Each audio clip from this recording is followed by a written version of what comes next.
So when I first entered the field of behavioral health, I started actually as the chef of a treatment center and just loved being in the center of the home and the heart. And I sort of saw all of the clients coming in and out of groups and really got to see them in those in-between periods, which I think matter so much, and really fostered this love of helping, and especially helping people who are struggling with mental health and addiction. I then worked my way up. I was the executive coordinator at that facility and ended up in an admissions role. I was the director of admissions for a time and fell in love with working with families and helping families sort of on the front end of what was hopefully the beginning of a beautiful process.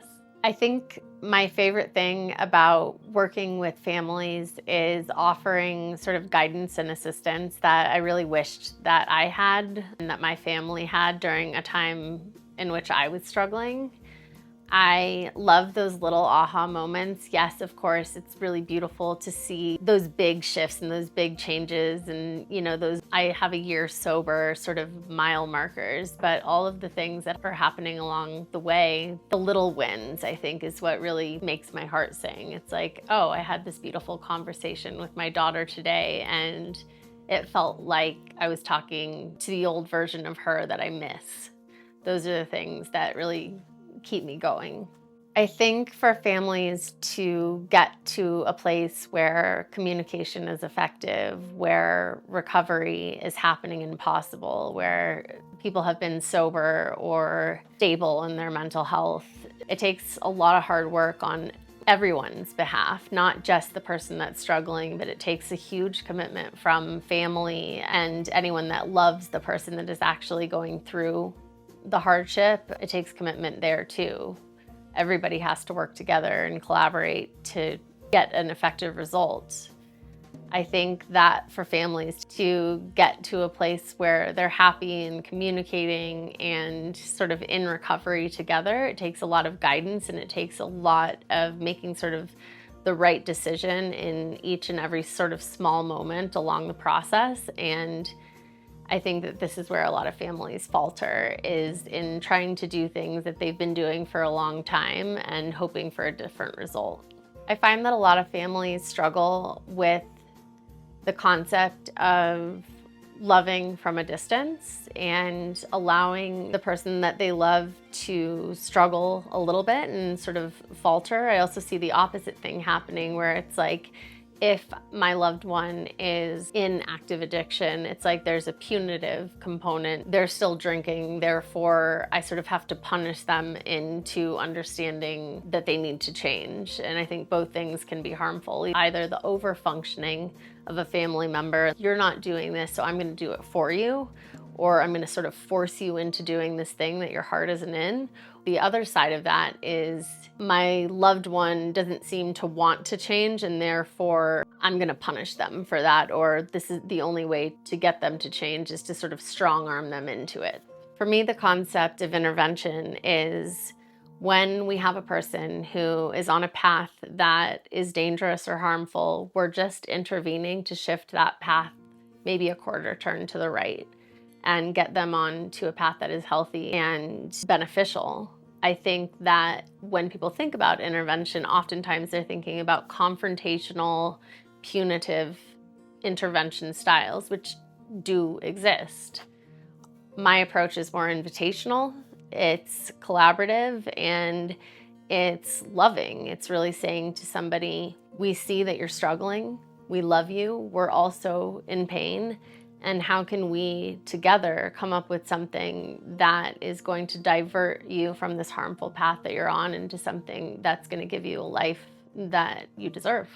I think that there's a fear with intervention that we're all going to sit in this room and we're going to tell my loved one they have to do these certain things, otherwise I'm going to cease support entirely. And if my loved one says no, then I actually have to do these things. So I have to say, oh, you can't live here anymore. I'm not going to pay for your life. So there's a fear that if the person doesn't agree, that they're going to die. That's a reality.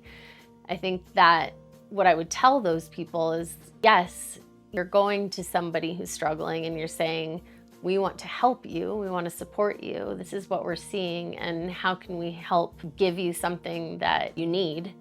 We also have our own limitations, but we see that you're in pain and we see that you're struggling, and so how can we come together and solve this? When I talk about what comprehensive recovery navigation is, really what I'm talking about is a family-centered approach to supporting somebody who is struggling with addiction or mental health, or both. Comprehensive recovery navigation is a combination of family coaching, client coaching, consultation, treatment recommendations, and placement at whatever level that person needs. Oftentimes that's happening prior to treatment. Sometimes it's happening over the course of treatment and ongoing. But what it provides is a long-term scaffolding with a consistent provider that's going to sort of help all along the way with whatever issues come up. When someone begins the journey of recovery, there's so many things that can happen along the way. How do we get this person to treatment? How do we find the right treatment center? How do we trust that this place is the place to help my loved one?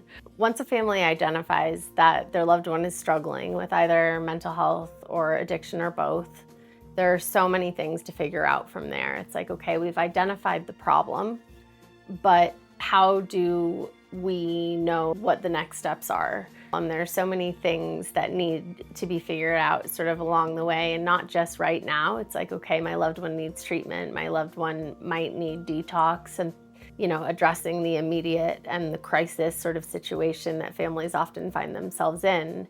But as we move through that process, there are so many things that can happen. I never expect a person who enters treatment to want to stay in treatment the whole way through. There will be a time that the person wants to leave as things get hard, as things come up, as they move into their therapeutic process. It's going to be challenging. And so that desire to leave, that desire to go home will be present pretty much in anybody, at least in my experience, in anybody that enters treatment. So having somebody who can provide context to a clinical team prior to a loved one going to treatment, that's really helpful. It's like, okay, I know the things through working with this family that motivate this client, the family's boundaries, and so helping their treatment team understand these things is going to help with retention in treatment.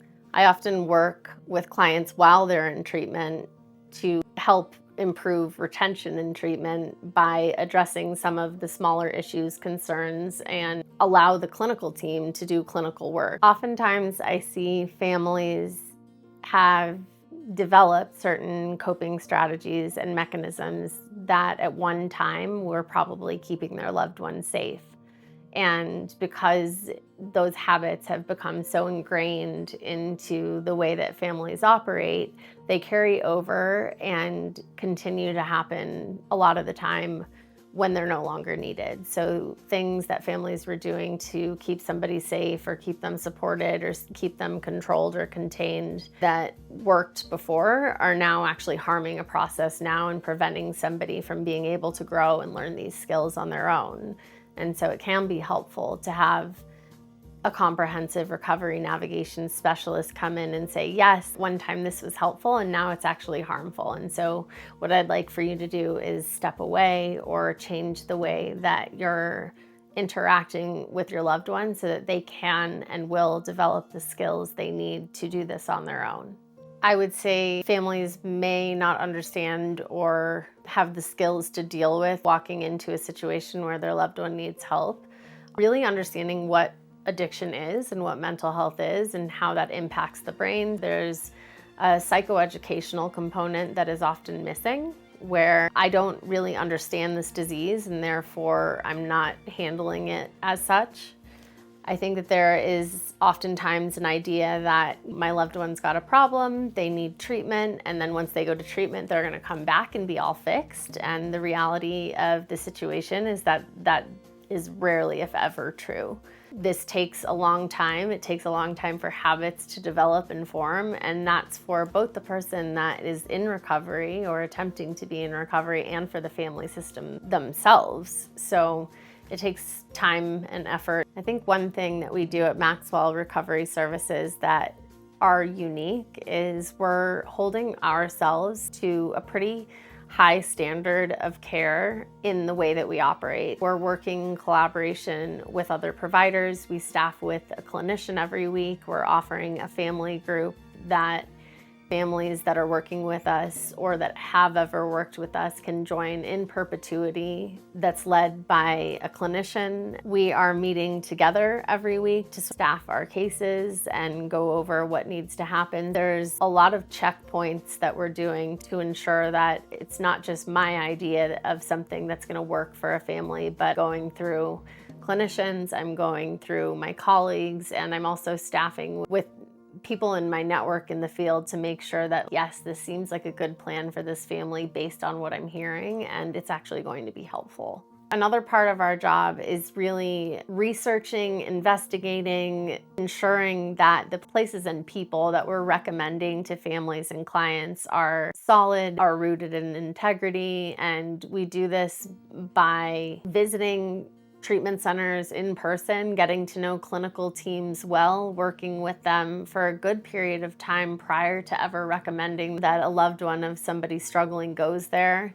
So we're really getting to know these places and vetting them and staying really current on what's sort of happening with different providers and treatment centers so that we know that when we make a recommendation, it's a solid one and one that's going to hold a person in need in a safe, compassionate and loving way, and that clinicians, psychiatrists, and providers are a good fit for the person in need. Outside of my work, I consider myself to be an artist. I love to paint and draw. I love to spend time in the mountains with my family and with my boyfriend. I love to go on walks and hikes with my dog, Mila, and I'm really passionate about cooking.